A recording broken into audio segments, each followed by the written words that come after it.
Boa tarde, Brasil. Sejam bem-vindos a mais um programa das suas tardes de domingo. É um prazer estar aqui novamente para apresentá-lo a todos vocês.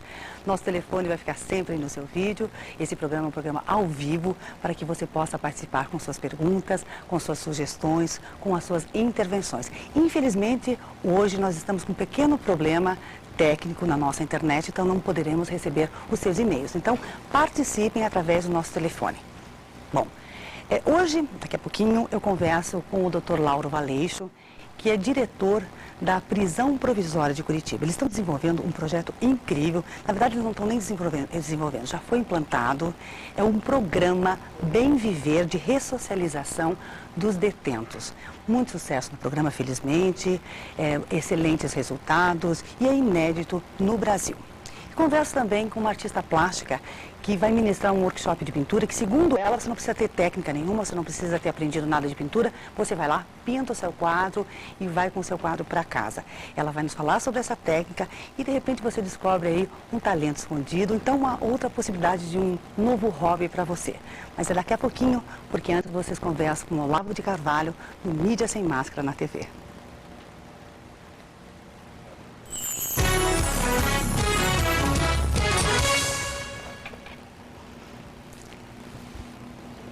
Boa tarde, amigos. Estamos aqui de volta com a nossa rota semanal de inconveniências. Nesta semana com uma dose bem graúda com esta reportagem que saiu na Veja, Tentáculos das Farc no Brasil.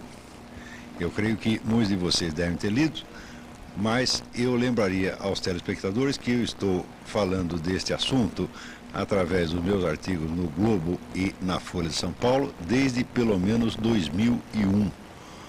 Ou seja, houve 4 anos de omissão e retardamento e de senão de ocultação de um assunto que já deveria estar sendo investigado há muito tempo. Vocês se lembram que o deputado Alberto Fraga, uns anos atrás, o deputado federal Alberto Fraga, tentou coletar assinaturas para formar uma CPI dizendo que ele tinha provas testemunhais de que as Farc, Forças Armadas Revolucionárias da Colômbia, haviam contribuído para a campanha eleitoral do PT. E ele parece que precisava de 172 assinaturas, mas quando chegou em 157, a coisa repentinamente parou, havendo inclusive uma ameaça de processo da parte do deputado Luiz Eduardo Greenhalgh. Quer dizer, eu não sei se houve alguma pressão para parar aquele negócio ou se simplesmente não conseguiu as assinaturas. Eu sei que na época, praticamente só eu na mídia dei algum apoio ao deputado Alberto Fraga, porque esse não é um assunto que se possa deixar para depois ou ignorar. É um assunto de uma gravidade extrema, porque as Farc são praticamente as donas do narcotráfico no Brasil, então as responsáveis diretas pelo estado de criminalidade crescente que este país vive há alguns anos. Nós estamos hoje na base dos 50 mil homicídios por ano, a maior parte deles ligada ao narcotráfico, se bem que o governo pretenda nos convencer de que há tantos homicídios no Brasil, não porque existe banditismo organizado e narcotráfico, mas porque os brasileiros adoram matar as suas esposas, suas mães, suas sogras por motivos fúteis.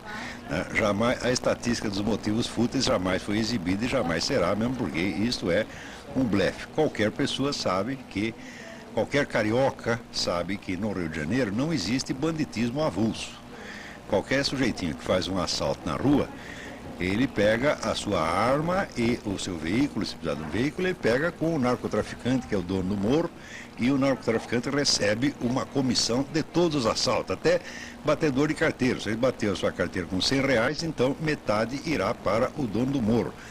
Não há mais banditismo avulso, hoje a coisa é organizada, não é terceirizado, não é tudo reunido ali na grande central do banditismo, que está sediado no morro, e que todos sabem que quem manda ali no morro são as Farc.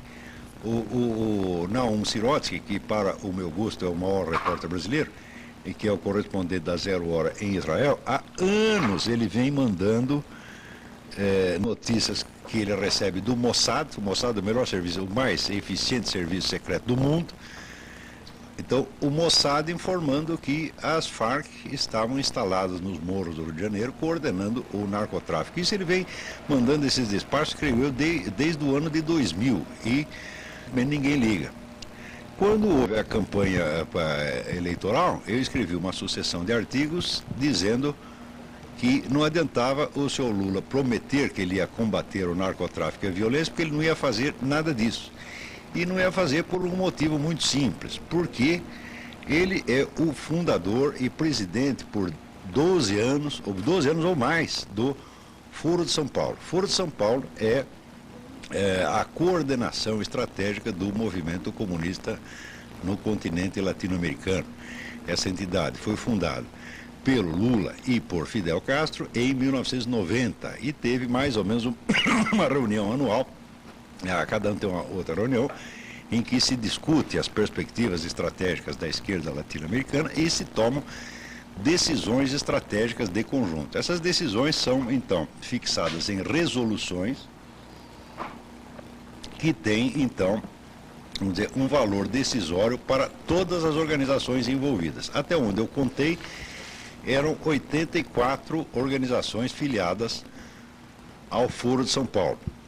Não é preciso dizer que quando comecei a escrever sobre isso, as pessoas diziam que Foro de São Paulo nem mesmo existia, houve um esforço geral de ocultação, até que eu fui obrigado a publicar as atas completas, ou quase completas, porque falta da primeira reunião, as atas quase completas do Foro de São Paulo no próprio Mídia Sem Máscara. Se vocês procurar na página do Mídia Sem Máscara, há lá um botãozinho, um link para as atas do Foro de São Paulo. Existem alguns browsers que não pegam estes links, de maneira que se você abrir a página do Foro de São Paulo e não encontrar esse link, é porque tem algum problema no seu browser. Trate de achar outro browser que o botão vai aparecer. Então, publicando estas atas completas, ali fica bastante claro que essas 84 organizações têm agido de acordo com uma estratégia coordenada e que, portanto, não é nada de estranho que elas colaborem em outros setores, inclusive na sua mútua sustentação financeira. E, quando se trata de sustentação financeira, vamos dizer, o banco ali são as Farc, que são a organização, são vamos dizer, o milionário da patota, né? As Farc têm um orçamento superior ao de todas as Forças Armadas latino-americanas somadas e tem dinheiro suficiente para fazer, se quiser, todos os presidentes da América Latina. De modo que esta suspeita que aparece agora de uma ajuda financeira da Farc à campanha do Lula não tem nada de estranho. Precisa ver também se não deu sustentação financeira a Hugo Chávez, se não deu ao Kirchner e se não deu a todos que estão agora. Eu sei que uma ascensão simultânea dos partidos esquerdistas, socialistas e comunistas em tantos países ao mesmo tempo não sai barato. E se bem que tem outras fontes de sustentação, inclusive americanas, como a Fundação Rockefeller.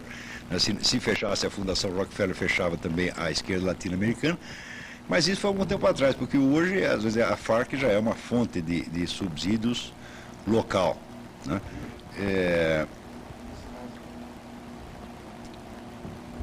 Existe um livro muitíssimo interessante chamado Red Cocaine, a cocaína vermelha. O autor é Joseph D. Douglas, com 2 S's. Nesse livro é transcrito um longo depoimento de um general tcheco, Jan Sejna, que mostra como a União Soviética e a China, desde os anos 50, vieram se infiltrando nas organizações narcotraficantes das 3 Américas, já naquela época eram pequenas, mas a União Soviética na época tinha um problema de que ela não estava aguentando mais subsidiar os movimentos revolucionários no mundo. Então estava preocupada em encontrar fontes locais de sustentação. E logo descobriram que o narcotráfico poderia constituir esta fonte. Então, chegaram a formar em Moscou uma escola para a administração de redes de narcotráfico, tá certo? E, evidentemente, comparado com esses especialistas, esses bambambãs da KGB, os narcotraficantes latino-americanos eram apenas uns pobres subdesenvolvidos que nem entendiam o que estava se passando. E nessa base, a KGB se apropriou, já naquela época, entre os anos 50 e 70, se apropriou de uma série de organizações narcotraficantes. E esta foi a origem do crescimento do narcotráfico nas décadas seguintes. O livro é extensamente documentado e eu sugiro a vocês que realmente o leiam. Qualquer livro estrangeiro que a gente recomendar aqui, vocês podem, eu creio que pode adquirir por um site que chama www.bookfinder.com. Eu acho que não há... É o melhor site de busca de livros na internet.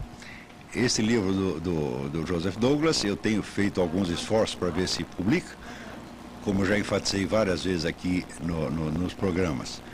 A bibliografia essencial para a compreensão do que se passa hoje no mundo está completamente ausente das livrarias brasileiras. O brasileiro é certamente o povo mais mal informado do mundo e o nosso programinha, evidentemente, não tem a condição de suprir por si mesmo toda essa deficiência, mas não custa dar alguma dica de vez em quando. E esta dica do Red Cocaine, a cocaína vermelha, de Joseph D. Douglas, muitíssimo importante para entender acontecimentos como este. Quer dizer, o verdadeiro contexto no qual você tem que colocar esta notícia para entender, ele já vem desde os anos 50, quer dizer, é uma operação de escala enorme, que começou naquela época e é o que explica este fenômeno que de outra maneira seria misterioso, que é, na pergunta, como é que depois da queda da União Soviética os movimentos comunistas e esquerdistas no mundo cresceram em vez de diminuir? E a resposta é essa: quando fecha a torneira soviética já estava aberto o sistema das torneiras locais, então a União Soviética se tornou ali, de certo modo, desnecessária. Por outro lado, também é preciso lembrar o livro do Anatoly Golitsyn, New Lies for Old, onde ele conta que, precedendo a queda da União Soviética, sabendo que a coisa ia ir para o brejo dali a pouco, o governo soviético já pegou uma boa parte da verba da KGB e espalhou pelo mundo, seja para fins de narcotráfico, seja para lavagem de dinheiro, criando, vamos dizer, um monte de firmas. Existem muitas multinacionais hoje que operam no mundo e que são, quer dizer, ainda o braço da KGB, porque é importante saber que quando caiu a União Soviética, não caiu a KGB. Agora vocês imaginem se quando acabou a Segunda Guerra, né, entram os americanos e os russos lá na Alemanha, né, tira lá o Führer, tira os ministros do Führer, mas não se toca na SS e na Gestapo. Você acreditaria em fim do nazismo nessa circunstância? É claro que não.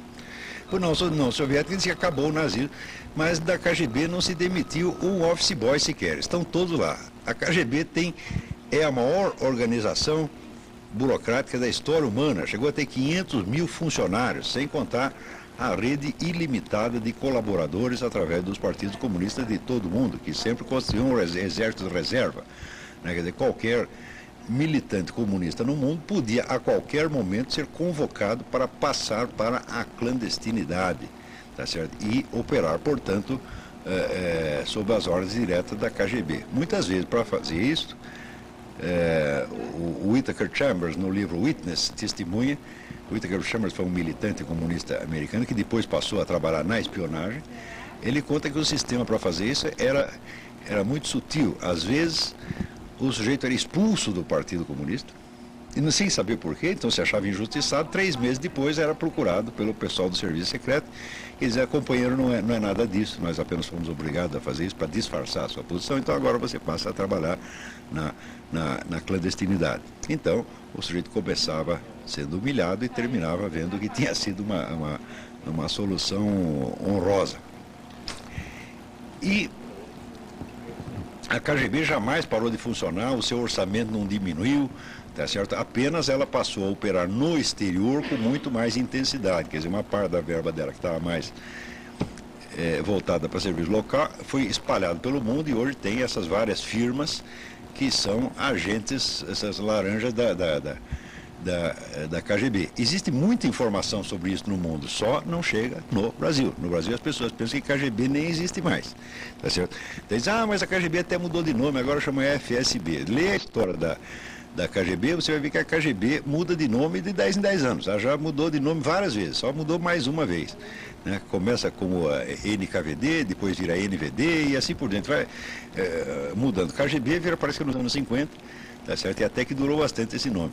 Agora mudou de novo para FSB, mas, como diz o povo, tanto faz, dá na mesma, né? Então, para entender essas ligações de narcotráfico com o movimento comunista, é necessário recuar muito. Por isso que eu estou recomendando esses livros, o Red Cocaine, do Joseph Douglas, e o do Anatoly Golitsyn, New Lies for Old, Novas Mentiras em Lugar das Velhas. É evidente que só quem estudou esse material chega a compreender realmente o que está acontecendo na América Latina. De outra maneira, toda esta explosão simultânea de narcotráfico, banditismo crescente e sucesso dos partidos comunistas em todo lugar seria inexplicável, seria um milagre, seria uma coisa gratuita, né? Que aconteceu porque aconteceu. Digo, nada neste mundo acontece por acontecer. Quer dizer, o senhor experimenta, por exemplo, né, abrir o seu bolso todas as manhãs para ver se apareceu dinheiro do nada. Nunca aparece. Nada neste mundo vem do nada. Tudo vem da ação humana, do esforço humano persistente e organizado. Portanto, essa transformação que houve na América Latina deu muito trabalho e custou muito dinheiro. Como é que se fez isto? Isso é preciso rastrear e ver, né, etapa por etapa,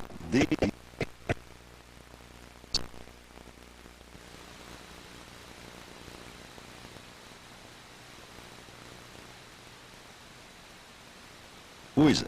Então, a diferença, hoje em dia, não existe.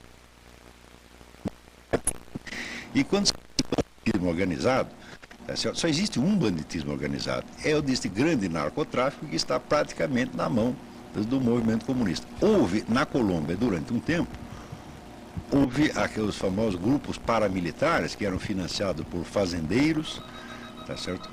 Para reagir contra as Farc, e que eram em parte financiados pelos fazendeiros, mas em parte fizeram a mesma coisa que as Farc, quer dizer, dominaram algumas redes de narcotraficantes e chegaram a viver disso durante tempo. Acontece que esses grupos completamente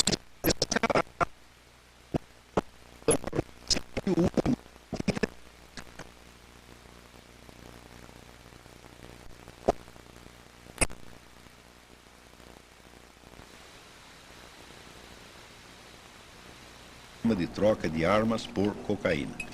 Pegava armas no Líbano, trazia para o Brasil, do Brasil passava a Colômbia, recebia anualmente no mercado local. Ele fez essa confissão detalhada perante o ministro do Exército da Colômbia na época. Quando chegou no Brasil, não disse mais uma palavra, quer dizer, trancafiaram o homem num presídio de segurança máxima e ele, não abriu mais a boca, tá certo? Tanto que depois da prisão do Fernandinho Beiramar, ainda as nossas autoridades dizem, não, nós não temos provas de que haja conexão entre o narcotráfico local e a Farc. Claro, não havia uma prova oficial brasileira, havia a confissão que ele fez na Colômbia, tá certo? Porque a Colômbia reprime o narcotráfico de fato, não é da boca para fora como aqui. Tá certo? A Colômbia tem um presidente de verdade, que é um sujeito que depois de anos na presidência tem 82% de aprovação, tá certo? Porque é um homem valente que tem enfrentado, né, as Farc. Agora o nosso aqui tem 82% de aprovação na primeira semana, depois vai caindo até chegar no zero, né? Então, na época já havia essa prova, tá certo? Depois teve este saiu do ar, o que aconteceu?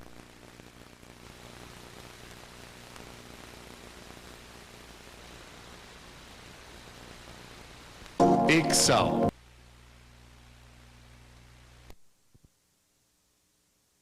Um problema técnico.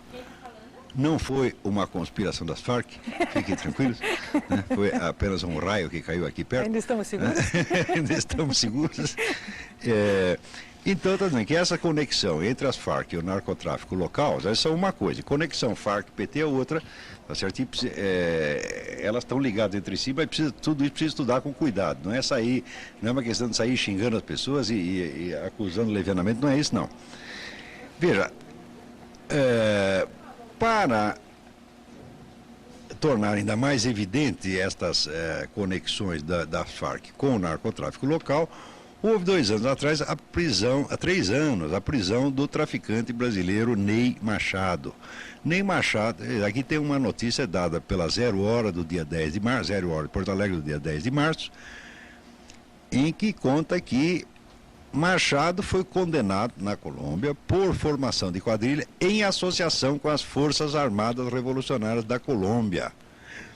Ney era sócio do traficante carioca Fernandinho Beiramar.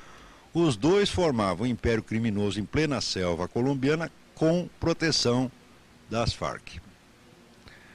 Então, aí começa a ficar mais clara essa ligação, porque a prisão e a confissão do Ney Machado na Colômbia confirma exatamente o que o Fernandinho Beiramar. Probleminha, tá uma chuva violenta aqui e é capaz até de que esses problemas se repitam, mas não se incomodem não. Muito bem, então está aqui a prisão desse traficante brasileiro Ney Machado, sócio do Fernandinho Beiramar na Colômbia, confirmava novamente a conexão entre o narcotráfico brasileiro e as Farc. E note bem, quando esse Machado foi preso, daí já não é mais nem uma questão de confissão, aí foram apreendidos documentos que detalhavam já o esquema de contrabando de armas em troca de cocaína para a Colômbia. Quer dizer, nós temos a prova, vamos dizer, testemunhal, a confissão do Fernandinho Beiramar, a confissão do Ney Machado e já a prova documental com todo o esquema. Depois foi presa uma senhorita, que hoje o nome me escapa agora, mas entre a prisão de um e de outro, aconteceu também a prisão de uma moça, uma brasileira, em cujo poder foi encontrado um laptop que também já tinha no laptop todo o detalhamento da operação. Eu escrevi um artigo sobre isso na revista Época, na ocasião, resumindo uma investigação feita por um repórter americano, creio que da Associated Press, em que ele já detalhava assim até o aeroporto do Líbano, onde eram entregues essas armas, essa coisa toda. Durante todo este tempo, o nosso governo esteve fazendo vista grossa. Vista grossa como? Por um lado, ele se recusa a declarar as Farc oficialmente como uma organização narcotraficante e terrorista. Para o nosso governo, as Farc são combatentes pela liberdade. Quer dizer que teriam direito a uma representação política, são um partido político, etc, etc. Então, é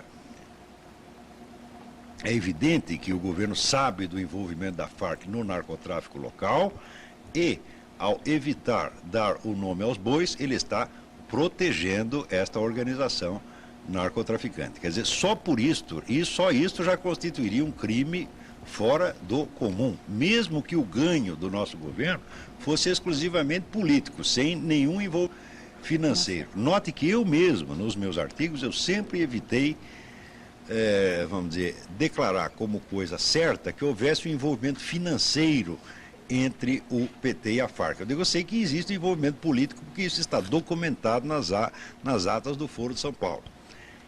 Era possível, dizia eu, que também houvesse um envolvimento financeiro e dizia que isso era possível porque o deputado Alberto Fraga dizia ter provas testemunhais a respeito, mas nunca afirmei taxativamente que houvesse. Dizia, não, isso aqui existe, essa suspeita, isso tem que ser investigado. Mas, evidentemente, nada foi investigado. Quer dizer, essa ocultação empreendida pela mídia brasileira durante todos estes anos, ela por si já constitui um fenômeno altissimamente esquisito, como nunca houve na história da mídia universal. Quer dizer, todos os jornais, todos os noticiários de TV, todos fazendo de conta que não sabem de uma coisa que todos sabem perfeitamente bem. Isto nunca aconteceu na história do jornalismo mundial. Mas disso eu vou voltar a falar daqui a pouco. Vamos continuar aqui no envolvimento da Farc com o PT, tá certo? Ao mesmo tempo, você vê aqui, sai na revista Veja esta história do líder comunitário William de Oliveira, tá certo? Que foi descoberta uma gravação, telefonema entre ele e um narcotraficante, em que ele pedia dinheiro ao narcotraficante e confessava ter escondido num determinado morro carioca uma certa quantidade de armas que tinham sido roubadas do exército. Aí aparece aquele senhor do Viva Rio, Rubens César Fernandes, dando uma entrevista defendendo o líder comunitário, né? E dizendo, não, ele agiu apenas em defesa da sua comunidade, porque mentir não é crime. Eu digo, mentir contra um crime é crime sim, quer dizer, se você tem um material roubado, mesmo que não foi você que roubou, e você o esconde, em vez de entregar para as autoridades, e ainda mente a respeito, é claro que isto é crime. Quer dizer, o senhor Rubens César Fernandes não desconhece as leis, mas, olha, desse senhor Rubens César Fernandes, o que quer que ele diga, eu nunca acreditei, porque eu já tenho acompanhado a carreira desse cidadão há muito tempo, e sei que é um homem feito, é o homem sabonete, ele é feito de sabonete, a pessoa mais escorregadia do Brasil. Por exemplo, ele foi um dos camaradas que empreenderam a campanha pelo desarmamento, portanto, uma das pessoas que induziram o público a acreditar que o desarmamento contribuiria para diminuir a criminalidade, e agora, evidentemente, como não contribui, e agora ele deu uma... As pessoas estavam enganadas, o desarmamento não se destina a diminuir a criminalidade, estavam todos enganados. Vocês estavam todos enganados porque o senhor não se enganou, tá certo? Então, é por isso mesmo que a campanha dele, chamada Viva Rio, eu já mudei o nome dela para Viva Rindo, porque o sujeito está sempre rindo da nossa cara. Então, nesta notícia da Veja, tá certo? Do dia 16 de março, em que conta essa história do William de Oliveira, diz o seguinte: com a força das armas, o tráfico de drogas conquistou nos últimos anos o domínio sobre regiões inteiras das grandes cidades. No Rio de Janeiro, 1 milhão de pessoas que vivem em 700 favelas são submetidas a um regime tirânico. Esse avanço territorial tem várias causas, entre elas o arsenal de guerra dos bandidos, a falta de uma política de segurança eficaz do governo do PT, que não quer desagradar aos narcotraficantes das Farc, que financiaram suas eleições, e a corrupção policial. Isto aqui, agora a Veja diz, eu já escrevia isso em 2001, e sobretudo em 2002. E isto eu assegurei várias vezes nas minhas colunas do Globo, que o senhor Lula podia prometer combater o narcotráfico e a violência, mas que ele não o faria de maneira alguma porque estava de rabo preso. E estava de rabo preso não economicamente, não precisava ter envolvimento econômico nenhum. Ele simplesmente tinha participado, ele tinha, aliás, presidido várias reuniões com as Farc para estabelecer uma estratégia em comum e tinha assinado declarações apoiando as Farc, colocando as Farc como um órgão político legítimo e ainda acusando o governo da Colômbia de fazer terrorismo de Estado contra as Farc. Quer dizer, ele não vai fazer toda esta, vamos dizer, esta delicadeza para com as Farc e depois, na presidência da República, promover, vamos dizer, a perseguição aos narcotraficantes, que são a própria Farc. Isso eu assegurei durante a campanha, que ele não ia fazer nada e, de fato, não fez. Tá certo? Ou seja, tudo o que ele prometeu fazer contra o narcotráfico era mentira, mentira consciente, tá certo? Isso tudo independentemente de haver este envolvimento financeiro. Digo, só pelo interesse político que unia o PT às Farc, já era impossível que o PT fizesse algo contra as Farc. Muito bem, a não ser que o PT fosse suicida, porque com a Farc não se brinca. Eu cheguei a escrever vários artigos dizendo isso, quer dizer, o Lula não fará nada contra o narcotráfico e não pode fazer, porque se ele, depois de ter manifestado sua solidariedade às Farc, ele voltar para trás, ele não vai durar 3 dias. Tá certo? Então, não havia condição dele fazer nada e não fez mesmo. Porém, a coisa complica ainda, porque uma vez que saiu esta notícia na Veja, aparece o senhor José Genuíno, dizendo que é tudo mentira, que o PT não recebeu dinheiro nenhum das Farc. E ele diz o seguinte: consideramos a reportagem da revista Veja, por motivos apresentados, uma agressão à honra do Partido dos Trabalhadores. Ora, mas espera um pouquinho, tem alguma coisa errada aí. Porque diz ele que o PT não apoia as Farc, tá certo? Que ele só apoia uma saída pacífica para a Colômbia. Bom, quando faz saída pacífica, ele quer dizer o seguinte: reconhecer as Farc como partido político, tá certo? E, vamos dizer, anistiar todos os crimes inumeráveis que ela cometeu ao longo desses anos, mais de 30 mil homicídios lá na Colômbia, e sem contar estes 50 mil homicídios por ano no Brasil, tá certo? Onde a responsabilidade direta das Farc é mais do que evidente. Mas, por outro lado, por que ele diz que a afirmação de uma conexão financeira entre PT e Farc é uma agressão à honra do Partido dos Trabalhadores, se, ao contrário, o Partido dos Trabalhadores se sente muito honrado em sentar ao lado das Farc e colaborar com ela no Foro de São Paulo? Quer dizer, qual é a desonra em dizer que o seu sócio é seu sócio? Não há desonra nenhuma. Quer dizer, das duas uma. Quer dizer, se o PT se sente muito ofendido em ser associado com as Farc, então ele que condene as Farc publicamente. Se, ao contrário, ele se abstém de condenar e ainda lisonjeia, e o seu, vamos dizer, líder máximo, que era o Lula, assina, manifesta em solidariedade às Farc, dizendo que as coitadinhas são vítimas de terrorismo de Estado por parte do governo da Colômbia, então qual é o mal de dizer que há uma associação entre PT e Farc? Então, isto é afetação, isto como sempre no Brasil, é teatro, é fingimento. Tá certo? Por quê? Com relação a esta coisa de dizer que o PT não apoia as Farc, isto é mentira. O PT sempre apoiou e isto está consignado em documentos do Foro de São Paulo. E temos aqui um exemplo, quer dizer, mais do que apoio, o PT ofereceu às Farc, tá certo? Em 1997, na 7ª reunião do Foro de São Paulo, o PT, através da boca do seu José Dirceu, ofereceu mais que apoio, ofereceu união e integração. Ora, se há união e integração, está aqui nas atas de 1997. Então, ofereceu união e integração não só com as Farc, mas com a Frente Farabundo Martí de El Salvador, o Sandinista Nicarágua e assim por diante, tá certo? Então, união e integração entre todas as organizações do Foro de São Paulo. União e integração, meu filho, é muito mais do que apoio, tá certo? Apoio é simplesmente dizer alguma coisa a favor, união e integração já é um casamento, já é uma parceria. Ou seja, esta parceria está consignada oficialmente no Foro de São Paulo. Se essa parceria se traduz também em colaboração financeira, falar o que há de mais? Se há união e integração, meu filho, aí já é comunhão de bens, você está entendendo? Então não há nada de estranho.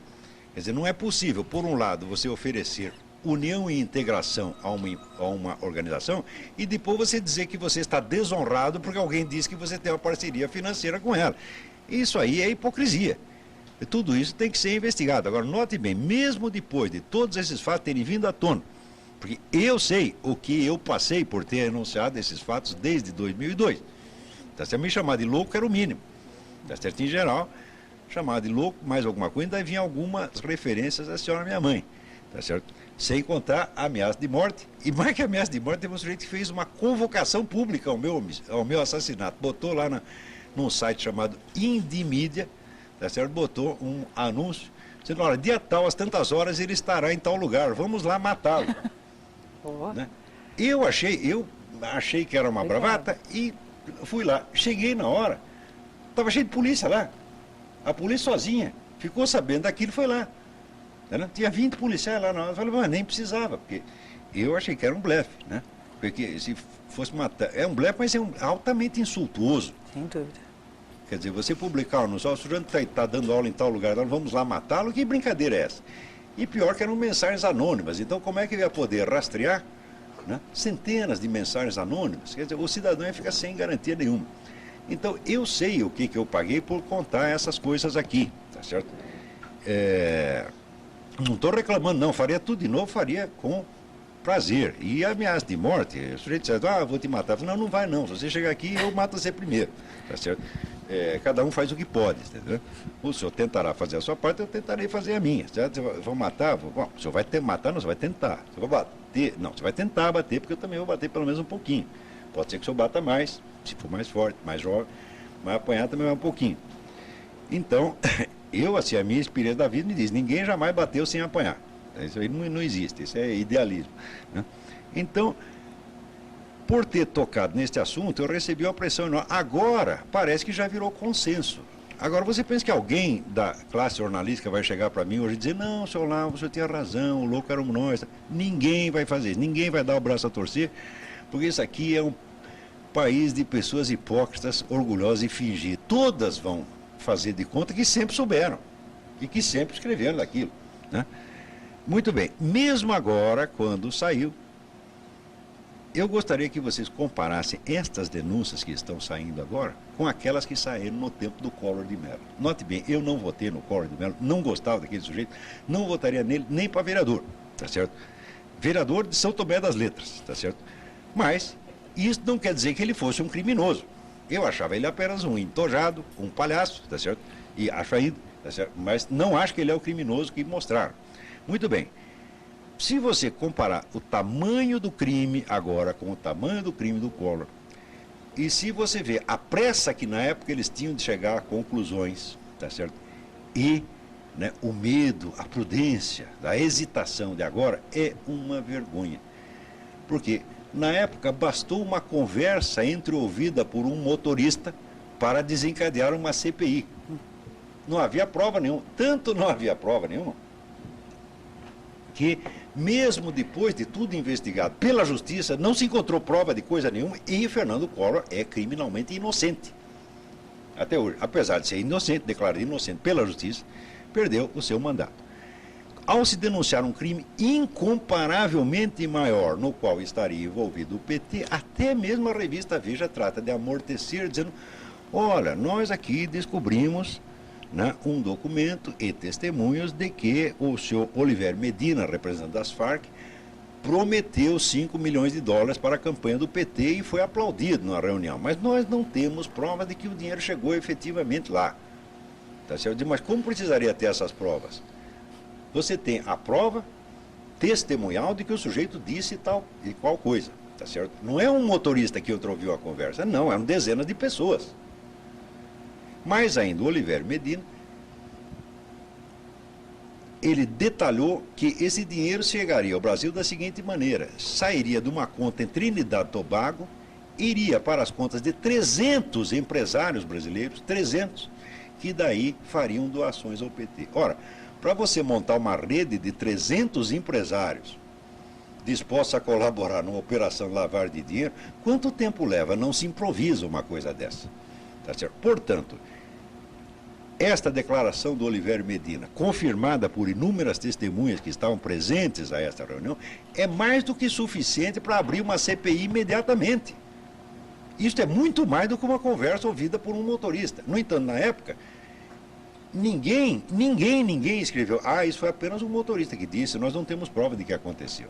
Agora são dezenas de pessoas que dizem, tá certo? E isso consta de um relatório oficial do Serviço Secreto, da ABIN. Então, um relatório oficial do Serviço Secreto parece valer menos do que uma conversa entreouvida por um motorista. Tá certo? Por quê? Porque o PT, na época, ele tem o monopólio da acusação. Só o PT tem o direito de acusar, e só a esquerda tem o direito de acusar. Tá certo? Mesmo quando não tem provas. E agora, quando tem, não provas, mas indícios muito mais substantivos contra esse pessoal da esquerda, e indícios referentes a um crime incomparavelmente maior, tá certo? Que esse certamente é a maior vamos dizer, articulação criminosa da história da América Latina, tá certo? Agora está todo mundo com medo de tirar conclusões e querendo amortecer de qualquer maneira. Na época, se vocês lembram, o esquema PC Farias, que era só para encher de dinheiro o próprio bolso, tá certo? Envolvia o quê? Umas dezenas de pessoas, 2 ou 3 dezenas de pessoas. E na época, com isto, tá certo? Se toda a mídia gritou, há um Estado dentro do Estado, há uma conspiração criminosa, etc, etc. Agora, que obviamente isso é um Estado dentro do Estado. Isso não é um Estado dentro do Estado, é um Estado acima do Estado. As Farc e o Foro de São Paulo estão acima do Estado brasileiro. Obviamente, elas determinam o que o Estado brasileiro vai fazer. Agora está todo mundo comedido, tá certo? Dizendo não temos provas. Mas não precisa ter provas. O indício que você tem é mais suficiente para abrir a CPI. Quer dizer, a CPI que foi recusada pela Câmara tem que ser aberta agora. Agora, note bem, se você pegar alguns jornais eles nem mesmo noticiaram isso na primeira página, depois de sair na Veja. Quer dizer, você tem um esforço de amortecer a coisa. Então está todo mundo naquela base do senta que o leão é manso. Né? Quer dizer, o leão já levantou, já está comendo todo mundo, tá certo? E tem um lá sujeito querendo tranquilizar a plateia, dizendo que senta que o leão é manso. Né? Então, ele está dizendo senta que o leão é manso porque ele foi contratado pelo leão para fazer isso. O leão diz, olha, eu vou comendo as pessoas aqui e você, mas as pessoas ficam sentadas assim, eu posso comer todo mundo. Né? Ele levou a propina do leão. Não é isso? Então, aproveitando que agora chegou aqui o nosso guru econômico Zé Monir, estava atrasado, chegou agora, né? Vou aproveitar e perguntar para ele o que primeiro, como é que você está vendo esta coisa toda que aconteceu essa semana? Né? Bom, o Olavo tem insistido desde o primeiro programa sobre a importância que há de nós prestarmos atenção no que está acontecendo no âmbito político no Brasil. A impressão que eu tenho, pessoalmente, é que há uma espécie de hipnose coletiva. Tornou-se uma coisa antipática falar mal do governo que está aí no poder. Uma incapacidade de a imprensa, por todas as razões que a gente imaginar, podem ser das mais maliciosas até as mais displicentes e de natureza de simplesmente fazer eco ao que está sendo, naquele momento, visto como politicamente correto. Mas me parece que o quadro que essa semana de certo modo, se manifestou com toda a sua força, quer dizer, na hora em que, em alguns pontos da imprensa, na revista Veja, no portal Terra, começa a aparecer que o atual governo é financiado por uma entidade revolucionária internacional, eu acho que isso é alguma coisa que a gente devia prestar atenção. Quer dizer, eu não acho que com isso se consiga fazer grande abalo no domínio que o governo tem hoje, mas eu acho que seria uma boa maneira de nós começarmos a minar um pouquinho as bases totalitárias que nós estamos construindo aqui. Como o meu foco aqui, na verdade, é um foco de explicar aos senhores telespectadores um pouco melhor os fatos econômicos sob o ponto de vista de uma visão liberal da economia, e vocês lembram que o principal ponto que nós temos insistido aqui em falar é de que, quando se fala em liberalismo e neoliberalismo, não são coisas que tenham nenhuma semelhança em última análise. Quer dizer, do mesmo modo como o mico-leão dourado não é uma espécie de leão, do mesmo modo como o porquinho da Índia não é uma espécie de porco, o tal do neoliberalismo não é uma espécie de liberalismo. Então, apenas para falar um pouquinho sobre isso, vocês devem ter percebido que essa semana alguns jornais deram uma manchete como essa aqui, Folha de São Paulo: pobreza impede corte de imposto de desgoverno. Eu acho que o que está escrito aqui nessa manchete é uma coisa extraordinariamente interessante, porque ela tem a mesma importância que há a descoberta, ou pelo menos a manifestação pública, do financiamento do partido dominante pelas Farc, nesse momento em que o governo nos diz isso. Todos os meses a carga tributária bate recordes. A economia melhorando, subindo ou diminuindo, a carga tributária sempre sobe. E a razão pela qual eles não cortam, muito pelo contrário, os impostos estão subindo o tempo todo, e vocês lembram que entre os diversos defeitos que tem esta medida provisória 323, que está sendo agora debatida aí, sobre o aumento da contribuição das empresas prestadoras de serviços sob regime de lucro presumido, está o fato de que ela foi decidida no último dia do ano, de uma maneira covarde e absolutamente traiçoeira.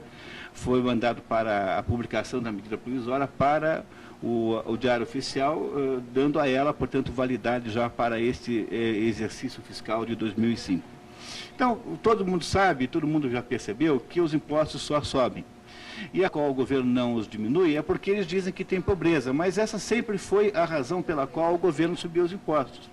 Quer dizer, o governo utiliza a boa-fé das pessoas, a boa vontade, a boa índole contra elas mesmas. O governo inventa uma mentira dizendo que tem muito pobreza. Mas o dinheiro, na verdade, não é para resolver o problema da pobreza. A pobreza nem pode diminuir, desaparecer, porque no dia que não tiver mais nenhuma pobreza, como é que o governo vai tapear você dizendo que tem que aumentar o imposto? Portanto, a ideia fundamental é manter a pobreza viva.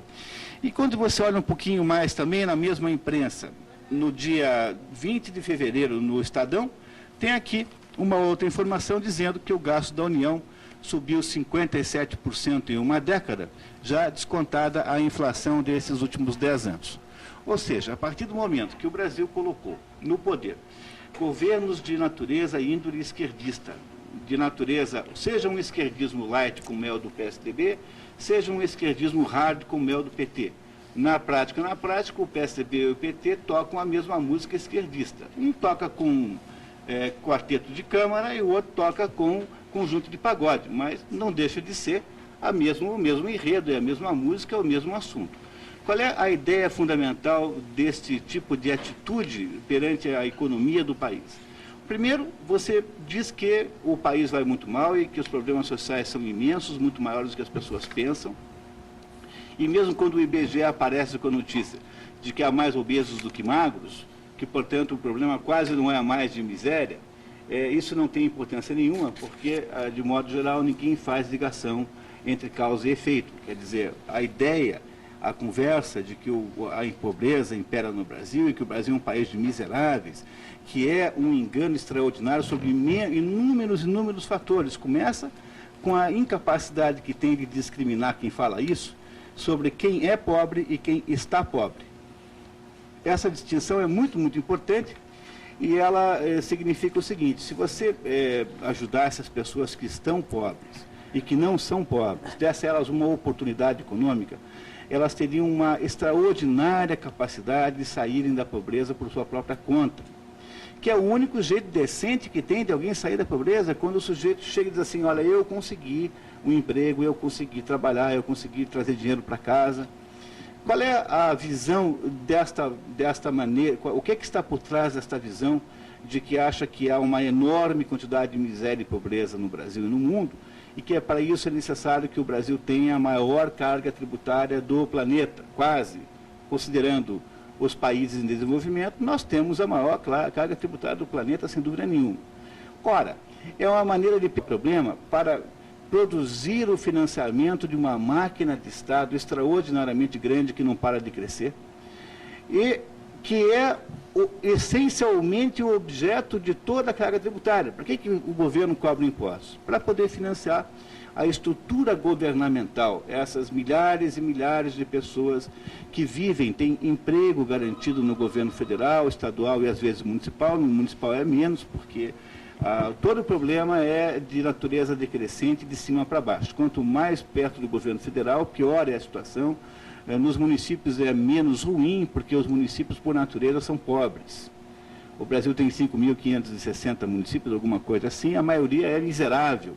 Mesmo assim, lá há algum problema, eles não deveriam existir, em princípio, a maioria deles não faz sentido econômico, político, social nenhum. Mas aí estamos falando de um outro problema. Quer dizer, o problema fundamental é que a máquina governamental em Brasília, chamada governo federal, ela precisa de uma quantidade pantagruélica de recursos para sobreviver.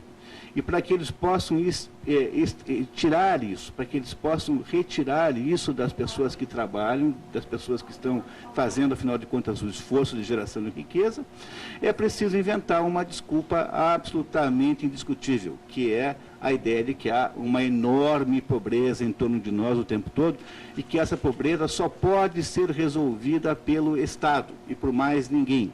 Então, aí, quando você escuta o que eu estou dizendo, você compreende por que é que a primeira palavra, a primeira frase que foi dita pelo atual presidente da República, depois que tomou posse, foi que iria inventar um programa chamado Fome Zero, já que no Brasil haveria 40 milhões ou alguma coisa assim de miseráveis absolutos. Mas é claro, né, você precisa fazer o proselitismo de uma bobagem, de uma mentira, e, sobretudo, para poder, com isso, viabilizar uma intervenção do Estado que só é possível graças à expropriação dos recursos das pessoas que trabalham. Bom, qual é o resultado dessa situação toda? Quando o governo expropria o dinheiro das pessoas que trabalham e gasta com ele mesmo, ou seja, financiando os seus quadros, os seus militantes, os seus burocratas, o governo, com isso, faz o quê? Ele impede que a sociedade funcione tão bem quanto deveria. Então, quando uma empresa tem uma carga tributária enorme sobre o seu faturamento, ou sobre o seu lucro, ou sobre as duas coisas, ela não consegue aumentar as suas operações, não consegue investir, não consegue crescer. O resultado disso é que os pobres aumentam, porque justamente não se deixou que o mundo real, da economia real, resolvesse. E quando aí os pobres aumentaram, o governo aparece pedindo mais dinheiro, porque justamente agora o problema está maior.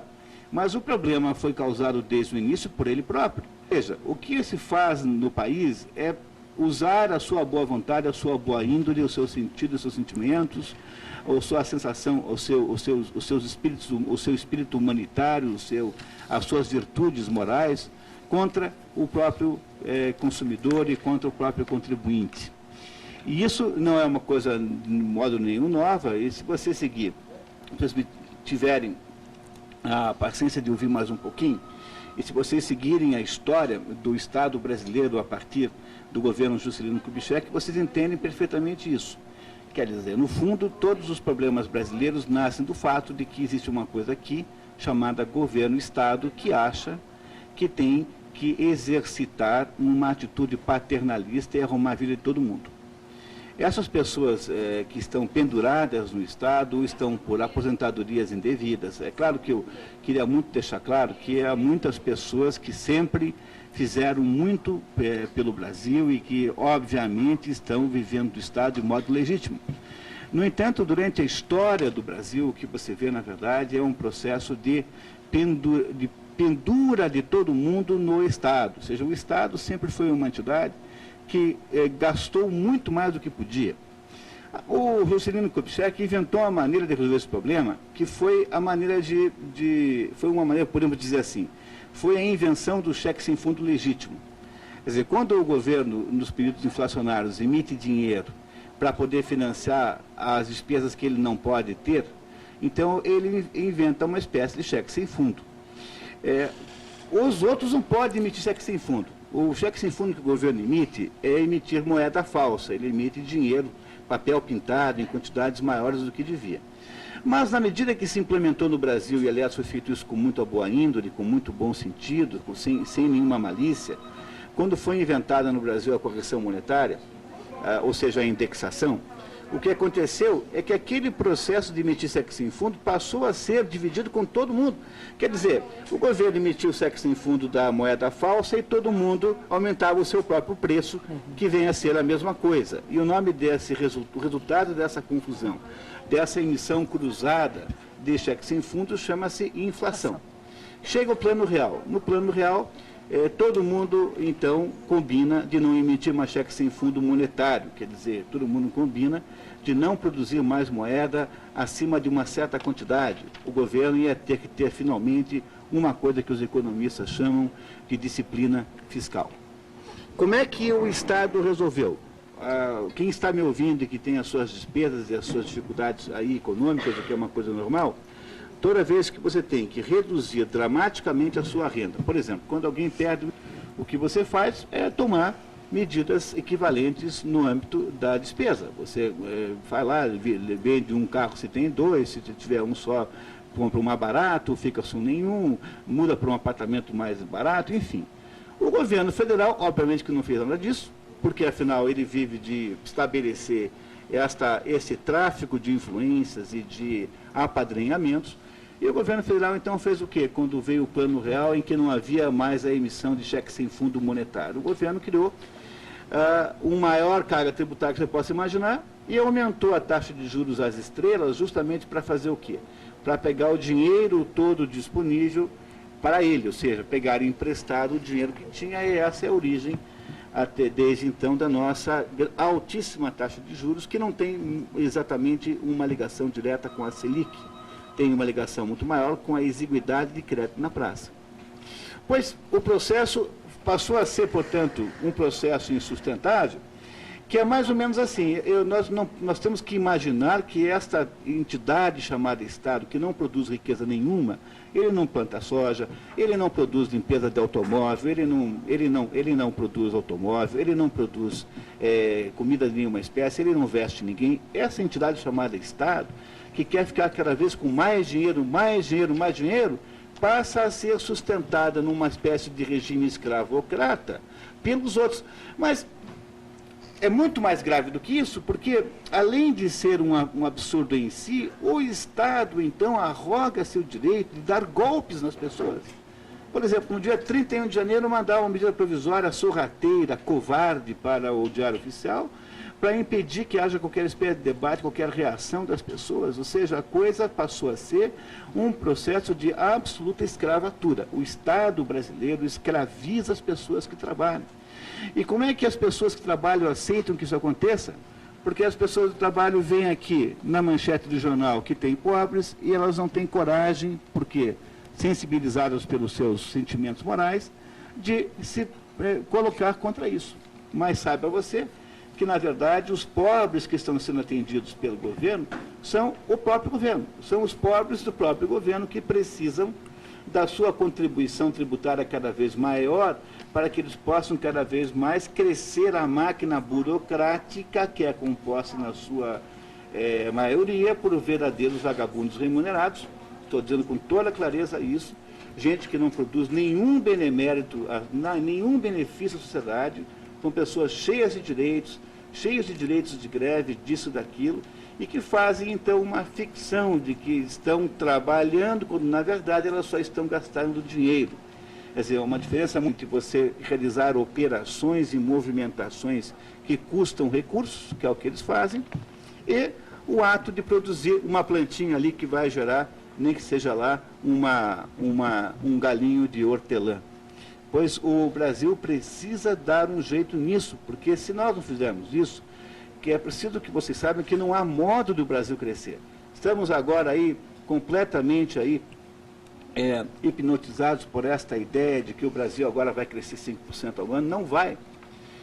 O economista Paulo Rabelo de Castro desenvolveu uma imagem que dá uma exata ideia do que está acontecendo no Brasil em termos de crescimento econômico.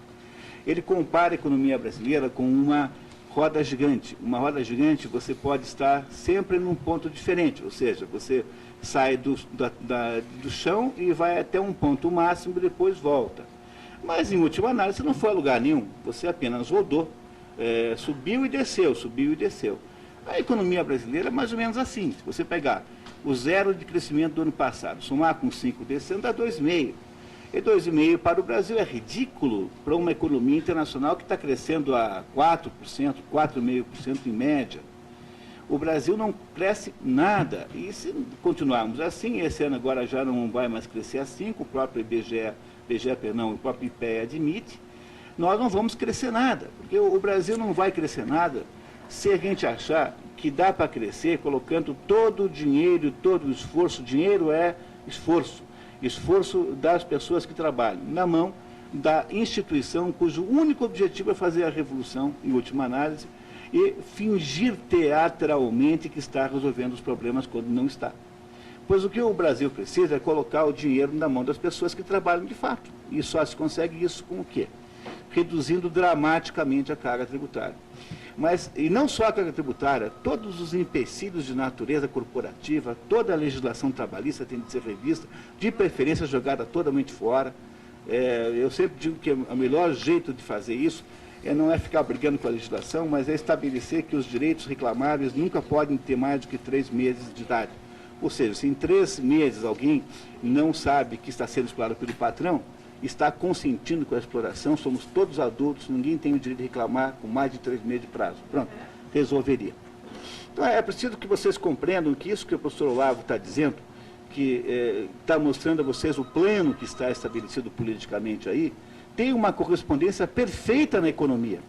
Não seria possível fazer este plano que está aí se a economia não fosse neoliberal. E neoliberal aqui, insisto, não tem nada a ver com liberalismo. Neoliberal é apenas uma maneira que tem o Estado totalitário moderno de deixar os caras trabalhando e depois produzirem a maior expropriação possível via carga tributária que o Estado conseguir. Ora, não é exatamente isso que nós estamos vivendo aqui? É exatamente isso. Então é fundamental a gente parar de confundir as palavras. Neoliberalismo é um estratagema de governo totalitário.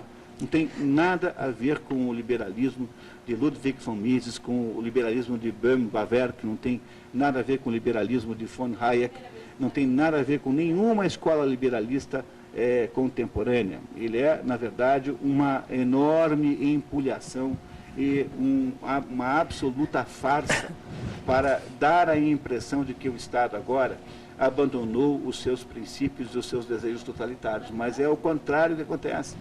E eu queria muito que vocês compreendessem, sobretudo as pessoas que nesse momento estão lutando para derrubar a medida provisória do aumento do imposto sobre prestação de serviço, sobre os prestadores de serviço, que mesmo que nós consigamos fazer isso, quer dizer, mesmo que se derrube isso, é preciso ficar alerta, porque haverá a cada curva da esquina, a cada curva da estrada, um novo perigo nos esperando. E eu sou capaz de fazer aqui uma profecia e dizer a vocês que o próximo modo como o governo pretende aumentar mais ainda a carga tributária será pela modificação do regime de cobrança da Previdência Social, da folha de pagamento, para o faturamento propriamente dito. Eles vão dizer que isso não vai gerar mais imposto, mas depois que gerar, eles vão dizer, ops, sinto muito, agora eu não posso mais descer, não posso mais diminuir, por quê? Porque o Brasil está cheio de pobres. Pobres que eles mesmos inventam para justificar a expropriação do seu dinheiro, do seu trabalho, do seu esforço. Mas é perfeito isso aí. Né? Como diz o Moura, é muito claro, existe uma equivalência entre a estratégia no campo político-militar e no campo econômico. Quer dizer, o que nós estamos assistindo aqui é a criação de um esquema de poder como nunca houve na América Latina. Quer dizer, um esquema unificado, continental, que custa os tubos, quer dizer, que é sustentado pelo narcotráfico, pelo sequestro e pelo seu imposto. Todo o dinheiro vai parar ali, quer dizer, todo o trabalho da população do continente está indo, vamos dizer, para sustentar, vamos dizer, esta máquina política da esquerda latino-americana. Tá certo? E que ainda tem a cara de pau de falar que os outros exploram, né, que o capitalismo é exploração. Falar, exploração é isto, pô. Né? Note bem, mais um detalhe com relação aí ao caso FARC-PT, é que os documentos que foram guardados na ABIN, que esse repórter da Veja teve acesso, eles atestam que durante a reunião na qual esse representante das FARC, Olivério Medina, prometeu dinheiro para a declaração dele foi gravada. Quer dizer, tem uma gravação, não é de um sujeito que ouviu. No caso do Collor, você tinha um motorista que entrou ouviu uma conversa. Aqui você tem uma confissão. É o autor do crime que está dizendo, eu vou fazer isso assim, assim, assim, assim. Isso como prova é infinitamente mais pesado do que a conversa ouvida pelo motorista. Esqueci o nome do motorista na época, você lembra como é que é? Não. Que parece que virou, na época, fizeram uma bafafá, virou herói nacional. Né? Então, a conversa do padre Olivério Medina foi... Quer dizer, padre uma pinóia, evidentemente esse sujeito está excomungado, está fora da igreja, exatamente como Frei Beto. O decreto assinado, Pio XII, João XXIII, é muito claro. Qualquer colaboração com o regime ou Partido Comunista, você está excomungado automaticamente. Então, esse Olivério Medina continua usando o nome de padre, tá certo? Que vale tanto. Se amanhã você ouvir falar Almirante Olavo de Carvalho, vai valer tanto quanto este negócio. Ele é tão padre quanto eu sou almirante, tá entendendo? Então, continua se intitulando padre para enganar os trouxas, exatamente como Frei Beto, que não é frei coisíssima nenhuma. Então, esse seu Olivério Medina, tá certo, foi gravado fazendo esta declaração. Isto é prova mais do que suficiente para prendê-lo imediatamente. Mas quer saber o que vai acontecer? Ninguém será preso. Não haverá impeachment, não haverá nada contra isso. Isto aqui já eu não posso, não é uma informação que eu tenho, isto é uma análise que eu estou fazendo. Claro que posso estar errado, mas de acordo com o que eu estou vendo, tá certo? A ideia de que nós estamos num sistema democrático, jurídico normal, no qual há instituições, e as instituições vão prevalecer, a ordem jurídica vai prevalecer, esta visão é totalmente fantasista, tá certo? O PT, essa conluio, PT, FARC, Foro de São Paulo, é infinitamente mais poderoso do que a totalidade das instituições brasileiras. Não há meios de fazer a lei prevalecer contra esta gente. Preste atenção. Porque vamos supor que o Congresso decida fazer um impeachment. Né? O impeachment do Collor foi feito graças à mobilização popular armada pelas organizações de esquerda.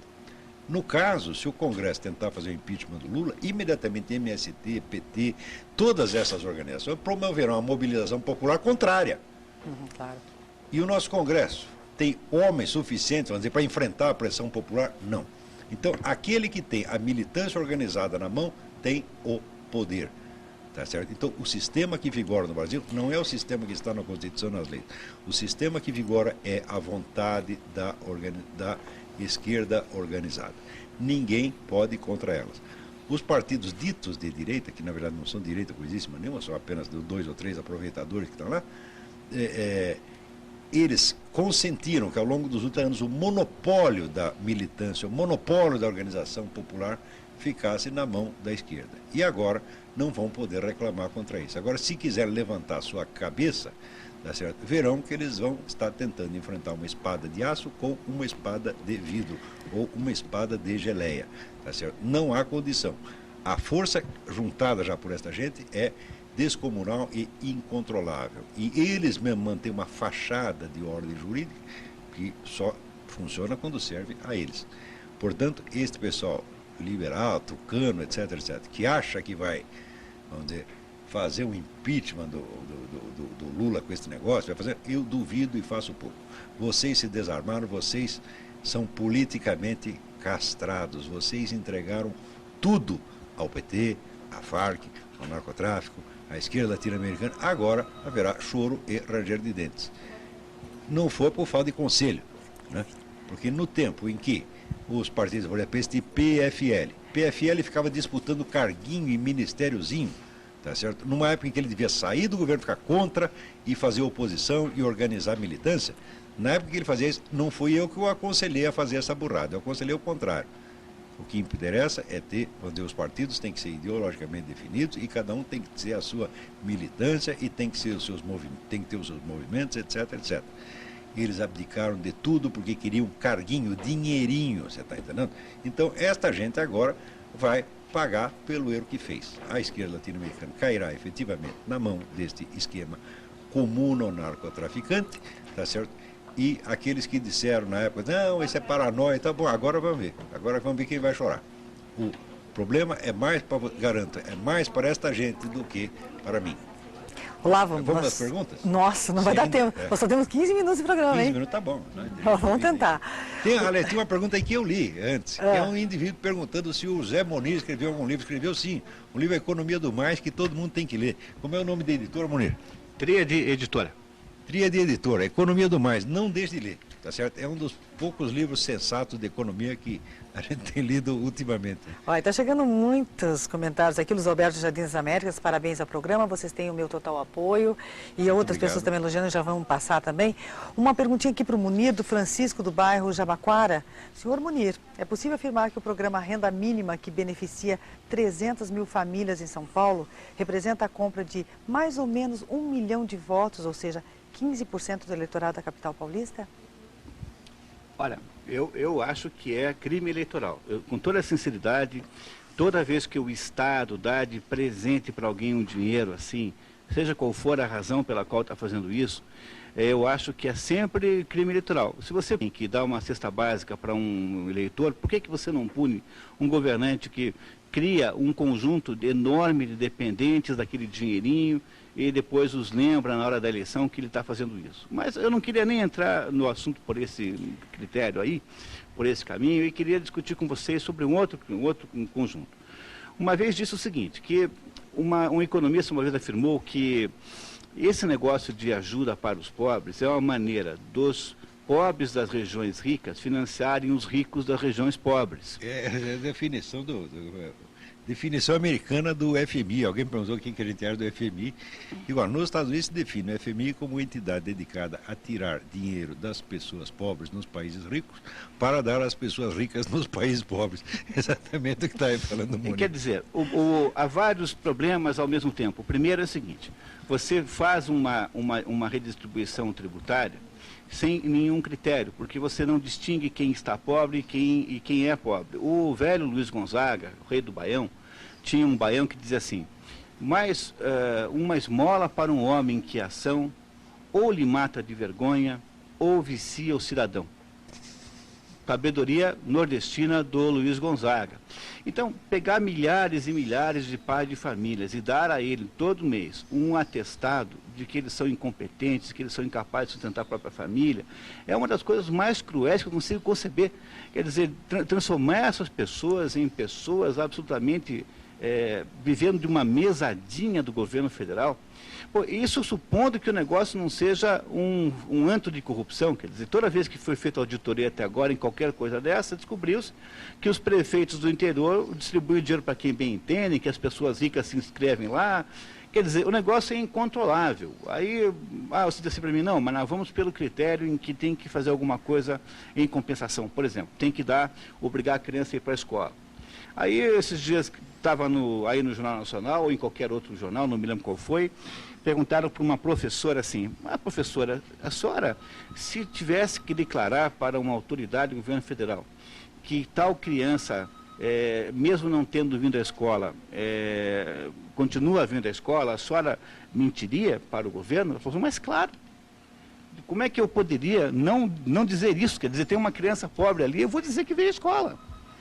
Quer dizer, é no fundo uma distribuição de dinheiro apenas para fins eleitoreiros e para justificar uma máquina muito mais cara que o próprio dinheiro, que é a máquina que controla a distribuição do dinheiro. Então se cria uma multidão de burocratas e assessores de todos os tipos em Brasília, que é uma cidade que você não sabe nem onde fica lá no meio do Brasil, distante das pessoas do mundo real, acessível quase de avião na prática. E essas pessoas ficam lá fingindo que estão trabalhando, fazem isso umas 2, 3 horas por dia, assim, quando estão muito esforçadas. E essas pessoas, então, precisam, para isso, expropriar o seu bolso às custas de dizer para você que você é um monstro se você não concordar alegremente, como é que se diz hoje, né? Se você não estiver exercitando a sua cidadania de contribuinte. O negócio é tão absurdo que chega até a ser uma gozação. Quer dizer, ficar achando que cidadania é submeter-se a uma coisa dessa, a uma espoliação dessa, é o cúmulo. Quer dizer, além de roubar você, ainda te fazem de trouxa e de bobo. Tá? Fazem você, manipulam as suas culpas e os seus ressentimentos pessoais. Então, eu diria assim, você tem toda a razão. Eu acho que na prática, estelionato eleitoral, não tenho a menor dúvida disso, não resolve o problema e desmerece as pessoas que trabalham e tira de quem está querendo acertar uma chance, porque as pessoas só querem um emprego. Mas por que as pessoas não têm um empreguinho ali, mesmo um empreguinho pequenininho? Por que ninguém faz isso? Por quê? Porque o ato de oferecer um emprego no Brasil é um ato temerário. Você só faz isso se você for um otário, um trouxa. Porque todo o establishment trabalhista, o Ministério do Trabalho, os fiscais, o conjunto de juízes da Justiça do Trabalho, todos olham para você como sendo um delinquente em potencial. Ou seja, dar um emprego para alguém vem se tornando aos poucos no país uma absoluta, um ato de insanidade. É por isso que o emprego vai diminuir cada vez mais. Por quê? Se você está punindo, você passa 30 anos punindo as pessoas que dão emprego, gerando contra elas todo tipo de injustiça, criando uma legislação completamente unilateral e enviesada. Um contrato leonino pró-empregado. E depois você quer que tenha emprego, não vai ter mais. Então, primeiro você destrói o emprego. Aí não tem gente empregada, estão na rua. Ninguém consegue um empreguinho, mesmo que seja um empreguinho modesto. Aí o governo fala assim, bom, como tem esse problema aí, então agora eu preciso pegar todo o seu dinheiro para resolver. Problema que ele mesmo criou. Mas a taxa de desemprego no PT é 0. Bom, claro, é isso, né? Tá? Ou seja, uma das coisas mais engraçadas que eu ouço é essa conversa que o PT... Agora parou de falar assim, né? Mas o PT adorava dizer que estava, na verdade, pagando o preço de uma herança maldita que veio do outro governo. Eu não tenho a menor simpatia pelo outro governo. Eu quero que fique bem claro isso. Mas eu tenho certeza que foi a atuação do PT, que não nasceu ontem, mas está há 30 anos aí inventando bobagem, pois é justamente todo o conjunto de intervenções legislativas que eles tiveram nesses 30 anos, criando leis injustas, criando empecilhos para o funcionamento da sociedade, criando impedimentos para a sociedade econômica funcionar. Pois justamente é esse conjunto de empecilhos que significa hoje a herança que eles estão pagando. Quer dizer, o PT é igual aquele sujeito que mata o pai e a mãe e depois pede clemência alegando que é órfão. Pois é, vocês é que são os culpados. O pessoal do PT é que gerou a herança maldita. Fazendo o quê? Criminalizando quem trabalha, atrapalhando quem se esforça, criando impedimentos para as empresas funcionarem, criando uma ditadura ecológica, ambientalista em cima de todo mundo. E agora vocês têm aí o resultado desse negócio. É cada vez mais difícil ter emprego. Talvez tenham feito isso porque queriam, no fundo, estatizar todo mundo, virar todo mundo funcionário público. Se for essa a ideia, acertaram, parabéns. Mas nós não seremos ricos, viu? Porque não é possível conceber um país de burocratas que enriqueça, porque o burocrata é um sujeito cuja preocupação existencial não tem absolutamente nada de civismo. A única preocupação que ele tem, fundamentalmente, é garantir a sua posição, o seu status de intocabilidade. Entre os burocratas há inúmeras pessoas decentíssimas, extraordinárias, mas é preciso se compreender que a corporação como tal não está aí para fazer o país funcionar. Está aí justamente para estabelecer obstáculos, obstáculos esses para os quais depois se cobrará um pedágio para a solução. É curioso, o pessoal esquece que, por exemplo, a Revolução Francesa, uma das causas básicas da Revolução Francesa foi o crescimento excessivo da burocracia estatal. Quer dizer, havia fiscal para tudo, tá certo? E milhões de impostos e aquilo crescendo, crescendo, crescendo. Bom, daí fizeram a revolução para acabar com isso, só que em vez de acabar com isso, o que fizeram? Veio mais imposto ainda e mais fiscal. E a França, desde então, nunca parou de cair. Quer dizer, um país que era, no século XVIII, o mais rico do mundo, tá certo? Nunca parou de cair, por causa disso aí. Quer dizer, se esses camaradas, esses burocratas, acabaram com a França, não vão acabar com o Brasil, pô? Olha, nós temos duas perguntas aqui, que eu acho que o Olavo já responde, que ele trata falando aqui das Forças Armadas, tá? O João do Jardim Botânico, ele pergunta, já que está sendo falado sobre as Farc, o que faz o Exército Brasileiro em toda essa conjuntura? E o Paulo do Portão diz que para esse ano foi cortado a verba do orçamento da União para as Forças Armadas. Então, a construção de 2 quartéis, um em Santa Isabel do Rio Negro e outro em Barcelos, ambas cidades próximas da Colômbia, está atrasada. Isso pode ter alguma relação com as Farc? Olha, eu sinceramente não sei. O que eu vejo é que existe uma política constante, vamos dizer, do establishment esquerdista brasileiro, de tratar as Forças Armadas por uma via dupla. Quer dizer, por um lado, diminui verba, tá certo? E espalha denúncias falsas contra as Forças Armadas, quer dizer, faz uma política de enfraquecer e desmoralizar. Por outro lado, coloca dentro das academias militares, tanques militares, como por exemplo a Escola Superior de Guerra, coloca agentes intelectuais esquerdistas para convencer os militares de que se eles aderirem ao esquema, eles pararão de apanhar. Tem muitos militares que estão inclinados a ceder a uma coisa dessa. Por exemplo, esse pessoal que está hoje em dia se entusiasmando com a ideia da estratégia da resistência. A estratégia da resistência é criar uma política nacional, vamos dizer, uma doutrina militar brasileira voltada para resistir contra a invasão americana. Então, não há invasão americana nenhuma. Há uma intromissão cada vez maior estrangeira na Europa, mas por parte da ONU, Unesco e Comunidade Europeia. O americano não tem absolutamente nada a ver com isso. Quer dizer, nós estamos deixando um invadir lá e estamos dizendo que vamos resistir contra o outro que não está lá. Tá? Quer dizer, uma política absolutamente doida. E tem muito milico que está caindo nisso. Eu espero que todos não caiam, não. Eu espero que eles entendam que estão sendo manipulados na base de um choque, um queijo. Quer dizer, a esquerda bate neles e os deixa sem verba por um lado. E por outro lado, fica lisonjeando. Não, se vocês aderirem aqui à estratégia da resistência, né, nós vamos recuperar a sua honra, etc, etc. A Força Armada não pode se deixar aviltar a esse ponto de aceitar esta oferta indecente. Né? E olha, e o Paulo do Novo Mundo, aí ele pede para acho que vai ser agora para o Munir, comentar sobre a divulgação que o governo fez sobre a carga tributária deste ano estar menor do que em 2000. Pois olha, mesmo que o governo tivesse razão, porque há problemas metodológicos, é preciso que se saiba. Há muitas maneiras de fazer isso. O principal argumento para dar uma chance à metodologia como sendo a fonte da divergência é que até o final do cálculo do PIB não dá para saber, porque você compara com o PIB.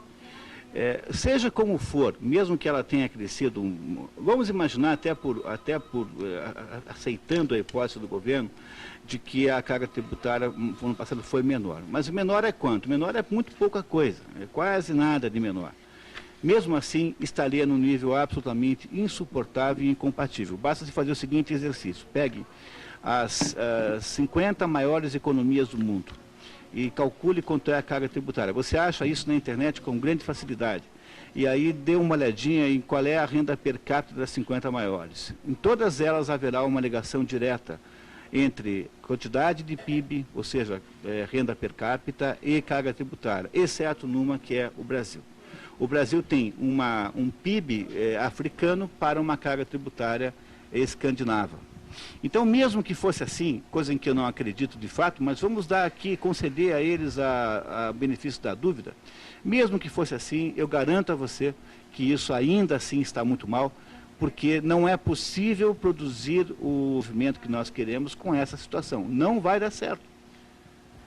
Em 5 anos você vai descobrir isso. A média vai lá para 1,5%, 2,5% de crescimento, é menos do que o crescimento da população. Todos os anos nós empobrecemos. Empobrecemos por quê? Deixam as pessoas trabalhar. As pessoas que trabalham são perseguidas de todos os tipos, por todo tipo de fiscal, lei, fiscais sérios, fiscais achacadores, regulamentos, limitações, autorizações, de todo tipo. Não é possível fazer um país que dê certo assim.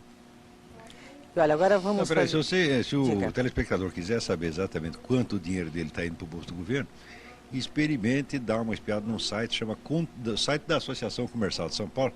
Tem lá um equipamento de cálculo, chama-se contribuintecidadão.org. Dá uma olhada lá e você mesmo fará as contas. O Arnaldo de São Paulo, ele pergunta o seguinte, ele diz que o governo cubano liberou a importação de panela de pressão para a população economizar energia. Isso é um avanço no governo? E é bom que o Lula mantenha relação com o governo cubano, ele pergunta. Panela de... Peraí, não panela entendi de pressão, qual é. Eles estão importando panela de pressão para a população economizar energia. Os cubanos. Quer dizer que eles estão com falta de energia? Mas em Cuba falta tudo. Né? O principal problema é o que vai colocar dentro da panela de pressão.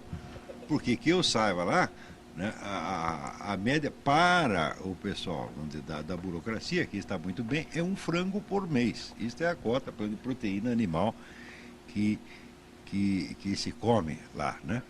O Cuba é um país onde o médico ganha $20 por mês. Quer dizer, eu não vejo no que a panela de pressão vai ajudar. Eles estão precisando de comida. Na verdade, a classe privilegiada cubana é a classe das pessoas que têm parentes nos Estados Unidos. Quer dizer, então, os exilados mandam dinheiro lá para socorrer suas famílias, de modo que a ditadura cubana, o regime cubano, ele vive da generosidade das suas vítimas. Quer dizer, os cubanos que foram para lá, em vez de ajudar a destruir o regime, não, eles não podem destruir o regime, tá certo? Eles têm que ajudar suas famílias a subsistir, e Cuba tem vivido disso há muitos anos, além da ajuda de cento e não sei quantos países no mundo, porque tem a história do bloqueio econômico. Tá? O bloqueio econômico é exatamente o contrário. O bloqueio econômico quer dizer o seguinte: não pode sair dinheiro de Cuba para os Estados Unidos, mas pode entrar. Quer dizer, dinheiro americano não para de chover lá dentro. Quer dizer, se houver a cair o bloqueio, então entra relações comerciais normais, então é pagar e receber como qualquer um. Mas por enquanto é só receber ajuda, né? Nós temos, acho que 3 minutinhos só para o encerramento do Mídia Sem Máscara. 3 minutinhos. Vamos ver se o Olavo consegue, então, responder para o Fábio da Água Verde, que ele pergunta se seria possível o senhor discorrer sobre a participação ou não do governo brasileiro quanto à criminalidade, o tráfico, etc. O governo brasileiro não está fazendo nada com a criminalidade, mas nada, ele não está fazendo e não vai fazer e não pode fazer. Tá certo? Eu não duvido que até o senhor Lula, talvez na cabeça dele, ele talvez até gostaria de fazer. Só que não pode, você não pode assumir um compromisso com o Farc e depois dar para trás. E dizer que não tem compromisso com o Farc é mentira, porque o Lula presidia o Foro de São Paulo quando vários documentos de solidariedade à Farc foram ali assinados. E o seu Zé Dirceu ofereceu, como diz, mais do que solidariedade, união e integração. Você não vai oferecer integração para a Farc e depois sair dando tiro nos agentes dela no Rio de Janeiro. Isso é palhaçada, isso é mentira, ninguém vai fazer. O governo não fez nada contra a criminalidade, ao contrário. A esquerda brasileira inteirinha é culpada pelo aumento da criminalidade porque há 40 anos tem produzido, vamos dizer, uma cultura de apoio ao banditismo, uma cultura de ódio à ordem legal, tá certo? E é impossível, vamos dizer, que um fator cultural tão pesado não tenha influência na ordem dos acontecimentos. Olá, e também não podemos esquecer que se o governo, você está injusto, porque o governo brasileiro fez sim, desarmou as pessoas honestas e inocentes. Quer dizer, o bonitismo não tem nada a reclamar. Quer dizer, agora as pessoas honestas aí são cada vez mais vítimas. Exatamente. A contribuição do governo para eliminar o banditismo foi isso, desarmar o cidadão brasileiro, porque, de acordo com o nosso governo, os nossos cidadãos são todos criminosos em potencial. Se a senhora tem o azar de ser esposa, filha, mãe ou sogra de um cidadão brasileiro, cuidado, porque, segundo o nosso governo, os brasileiros vivem matando as pessoas em casa por motivos fúteis. Bom, e nós estamos encerrando então o Mídia Sem Máscara essa semana. Então tá bom, até a semana que vem. Muita pergunta Obrigado. aí, mas vai ser respondida semana que vem. Tchau para todo mundo, obrigada. Continuamos com Boa Tarde Curitiba, vamos lá.